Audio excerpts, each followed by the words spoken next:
Hey guys, this is Upesh from bwom.com and Asus has just launched its new ZenBook in India. This is the new ZenBook 14 UX435EG and this is a laptop that brings the latest specs like the new Intel 11th gen processors, and there's some cool features like the super cool touchpad, which is actually a secondary display. I'll get to that, but the big question is this laptop for you? First up, let me make it clear that the ZenBook 14 is aimed at professional users. So what do professional users actually want in their laptops? See, I think the most important factor is good and consistent performance for at least a couple of years. Second, I think these users want a good portable laptop that's sleek and lightweight and has a good screen, good battery life. And third is features. I mean, special unique features aimed at productivity is something that all professional users like. So that's something that matters as well. So how does the new ZenBook 14 do on all of these fronts? Talking about the first factor, I think the ZenBook 14 is a laptop that can be considered for long-term consistent performance. I mean, I've only used this laptop for a couple of days and so far it has handled a number of Chrome tabs easily and even apps like Photoshop with a lot of ease, so it's promising. The specs are also the latest. The ZenBook 14 is powered by the latest 11th gen chipsets and it's available in both Core i5 and Core i7 variants with NVIDIA's MX450 dedicated graphics. Our variant features the 11th gen Intel Core i7 chipset with MX450 graphics, 16GB LPDDR4X RAM and 1TB of fast PCIe Gen 3 SSD. So the specs are pretty good. Now the fact that these laptops have the latest 11th gen Intel processor means better clock speeds, performance improvements, especially single thread performance and GPU improvements. As for the graphics, like I said, we have the MX450 variant and that means performance somewhere close to the 1050 Ti. Now even professional users like to play some casual games on their laptop and this GPU is decent enough for titles like CSGO, so yeah, that's good. As for the thermal performance, I did not notice the new ZenBook 14 getting too worked up even if I had multiple Chrome tabs open or when I was playing some casual games. And yeah, I did notice that the laptop got a little heated up here, but I wouldn't call it overheating or anything crazy, so I think that's fine. As for the fans, even at the max speed, they weren't too loud. I mean, there is a new built-in 87 blade fan that's set to take in more air and dissipate more heat, and I think it performs pretty well. So the performance of this ultra portable laptop seems good so far, so that's promising and that's one important thing sorted. But I think this is a laptop that's pretty sorted on all those other factors too that I talked about at the start. See, I'll be honest with you, when it comes to the look and feel, the new ZenBook 14 looks a lot like the ZenBook 14 UX45 that launched earlier this year.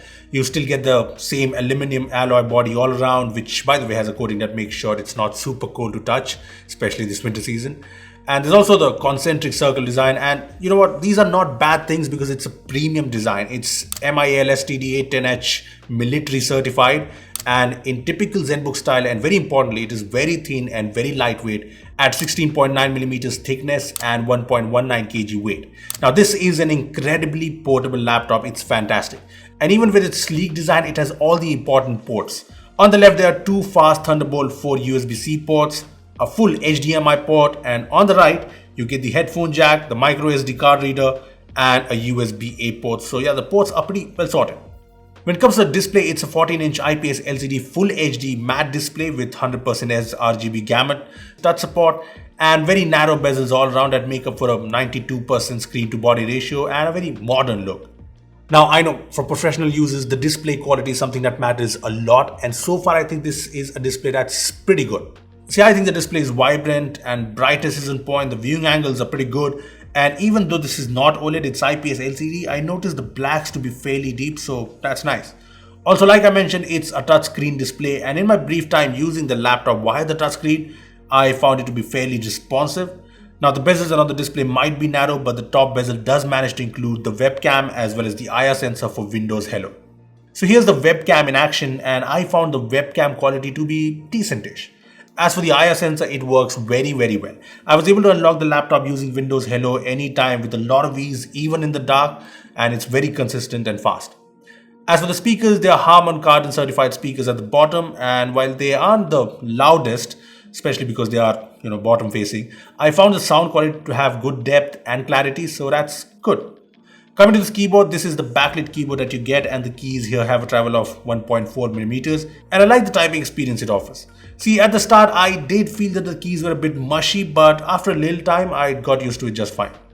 Now, as for the layout, it's pretty straightforward, but you do get these extra hotkeys to disable the camera, take a screenshot, or launch the My ASUS app, which by the way remains feature-packed and nice. It brings you customer support, system diagnosis, software updates, link to My ASUS app, hardware settings like battery health, fan profiles, display profiles, and more.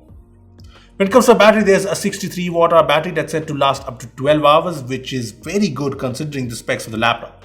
Now, I haven't used this laptop extensively, but in my usage, the battery did last long, so I am positive about this.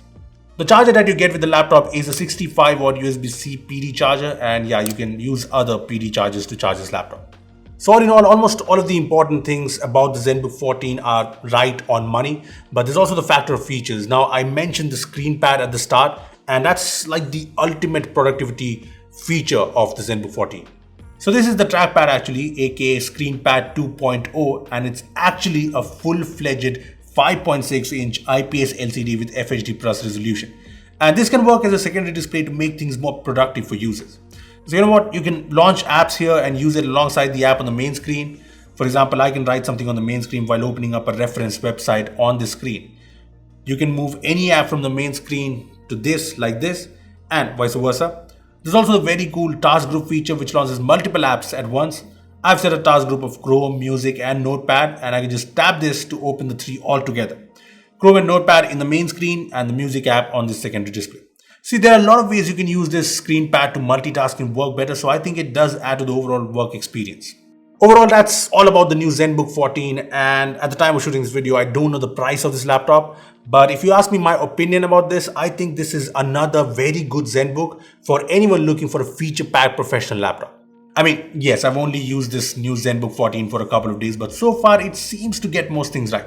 I like the sleek design with all the ports and functionality, the performance, the battery, the display, and the very cool ScreenPad 2.0 makes the ZenBook 14 different from the competition. So the new ZenBook 14 brings a kind of a very good overall experience, but I'd love to know what you guys think. So make sure to comment down below, and yeah, give this video a like if you enjoyed it. Make sure to share it with your friends and subscribe to the channel for more amazing tech videos. Well, that's me signing off. Thanks for watching, and I will see you in the next one.